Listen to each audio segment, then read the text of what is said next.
everyone, this is Tyler Dallas from the FW de Klerk Foundation, and you're listening to the Constitution at Work podcast, the series for people interested in constitutional matters and transformation in South Africa. With me for our first episode of 2023 is Dave Stewart, chairperson of the FW de Klerk Foundation. And Dave, what a year we seem to have had already, with most still reeling from the impact of COVID-19, with recent figures showing a 30% surge in company liquidations from December 2022. South Africans must still contend with high inflation, which exceeded 7.5% last year, and ongoing load shedding, with 2022 confirmed as the most intense year of power cuts in our history. We have seen our former public protector, Tsuli Madonsela, summoned to appear before the Section 194 Impeachment Committee of suspended public protector Busisiwe Mkhwebane. We have also seen President Ramaphosa dragged into former President Jacob Zuma's legal action against News 24 journalist Karen Moore and state advocate Billy Downer.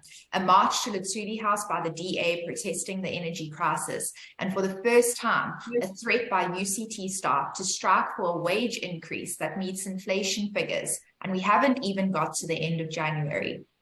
Public trust in South African institutions and government has been rattled, and unfortunately, too often, it seems that journalists, Chapter 9 institutions, NGOs, and the courts are threatened for the role they play in defending the Constitution.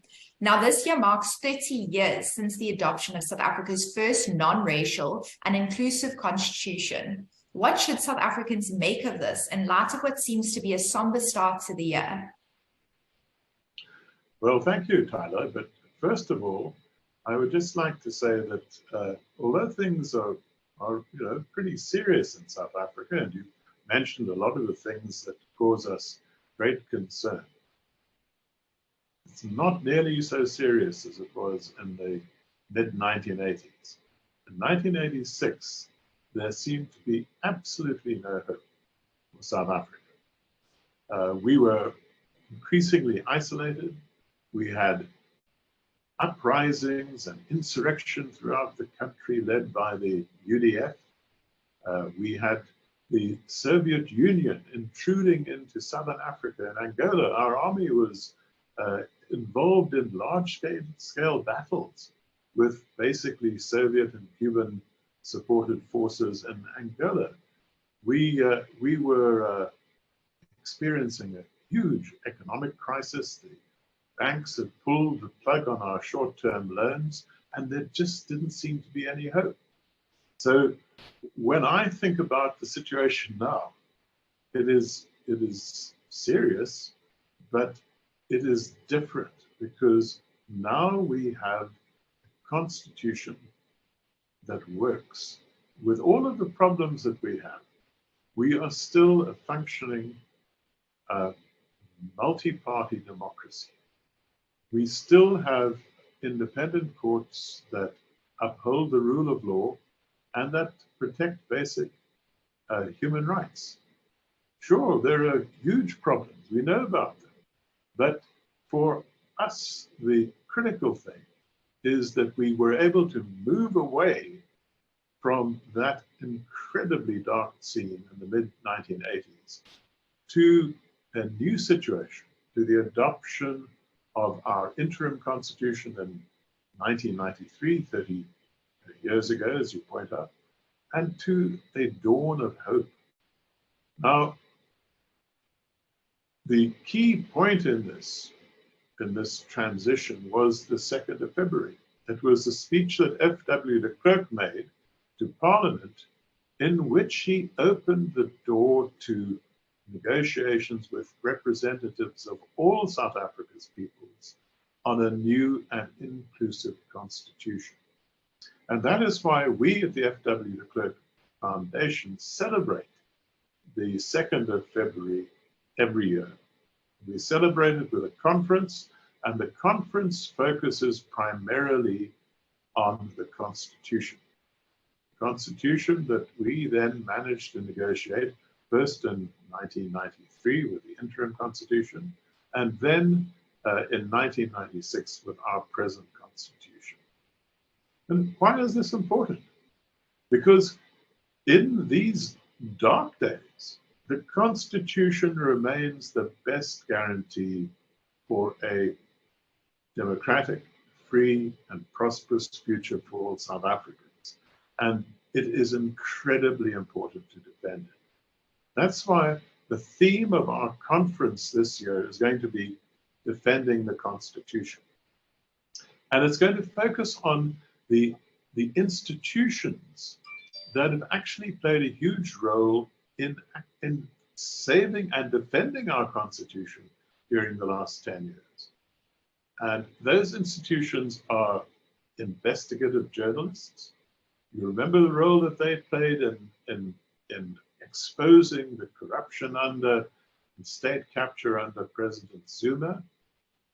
They were the Chapter 9 institutions, and particularly the Office of the Public Protector under Thuli Madonsela. You remember the role that she played in helping to stop state capture. They were fearless, non-governmental organizations that didn't hesitate to make use of our courts to take President Zuma and the government to court and to expose once again the malfeasance that was happening. And finally, it was our free courts. And we believe that in the difficult years that lie ahead, these institutions will and must continue to play their crucial role in continuing to defend the Constitution. So on Thursday, the 2nd of February, on the 33rd anniversary of de Klerk's speech, we're going to look at the ways in which we are going to continue to defend our Constitution. And we've got speakers from all of these 4 institutions, or who will discuss the role of these 4 institutions. We have Adriaan Basson, the chief editor of News 24, to speak about the role that media and investigative journalists have played and must continue to play in defending the Constitution. We're going to have Paul Hoffman, the director of Accountability Now, to talk about the role that Chapter 9 institutions, the Public Protector, and the other institutions that we've established to defend the Constitution can and must continue to play in defending the Constitution. And Paul's got some very interesting ideas about the need for an integrity commission to strengthen the role of these Chapter 9 bodies. We then also have Lawson Naidoo from CASAC to talk about the role that activist non-governmental organizations have played in holding government to account and in litigating important cases in support and in defense of the Constitution. Finally, we've got Professor Hugh of UCT, an expert on the whole process of constitutional evolution of constitutional democracy in South Africa and the role that our courts have played and must continue to play in defending our Constitution. And finally, we're going to have Moeletsi and Mbeki just to sum up the proceedings after we've had a panel discussion involving these speakers. We're looking forward to an interesting, stimulating day, afternoon, on the 2nd of February. But we think it's more than just passing academic interest. What we're talking about is the defense of the Constitution on which all of us in South Africa depend. The difference between a good future for South Africans and a bad future lies precisely in the continuation of our constitutional democracy and the institutions that we have established, that we established in 1993 and 1996 to defend basic human rights. So that's our plan for the 2nd of February this year. It's in a very impressive lineup. And as you say, it's going to be commemorating the 33rd anniversary of FW de Klerk's speech that initiated South Africa's constitutional transformation process. Now, this did bring about democracy, but the journey was not totally without obstacles. Dave, you had a front row seat throughout Mr. de Klerk's presidency. What were some of these obstacles and how did he overcome them? Well, to start with, the 2nd of February was really the turning point. And we all knew it. I had the privilege of being able to look at the speech the night before it was delivered. And it was very clear that this was going to be a turning point in our history. I was then involved early in the morning of the 2nd of February in briefing the national and international media on the speech. And it was an interesting exercise because we really wanted to make sure that the media, nationally and internationally, understood what the implications of this would be, and that they would file informed stories before they went to press. So we had with us the Minister of Constitutional Development and other experts to answer their questions. So it meant that when the news broke, they were able to file their stories in a manner that meant that the world understood the significance of what had happened that day in our parliament. And of course, one of the key issues was the release of Nelson Mandela.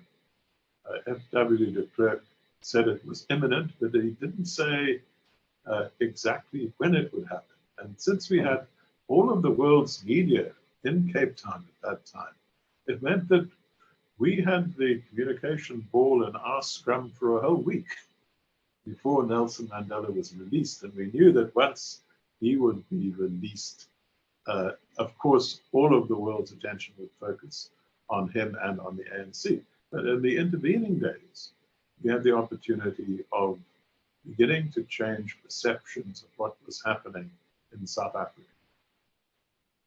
Just going back to the 2nd of Feb conference, can you tell the audience a little bit more about it? Are they able to attend in person or virtually? And what time is it going to be? Where is it going to be? Well, the conference is going to be held at the President Hotel in Bantry Bay. And it will open at 1 o'clock for registration. The conference itself starts at 1:30. There'll be a break for tea and coffee and scones at 3 o'clock. There will be a panel discussion after the 4 speakers have expressed their views on defending the Constitution. There'll be a summary by Moeletsi, Mbeki, and then a closure by Adriaan de Klerk, after which we'll have a cocktail reception. So it should be, I think, an exciting afternoon, but also a very informative afternoon. Thank you, Dave. So there are a few places left to join us in person for our 2nd of Feb conference. If you are interested, you can email us at info@fwdeklerk.org. You can also join us virtually by following us on Facebook, Instagram, LinkedIn, and Twitter at FW de Klerk Foundation. Remember to like, subscribe, and turn on post notifications to be alerted when our next video is up. If you have any feedback on today's episode, please feel free to have your say in the comments section. We look forward to checking in again soon.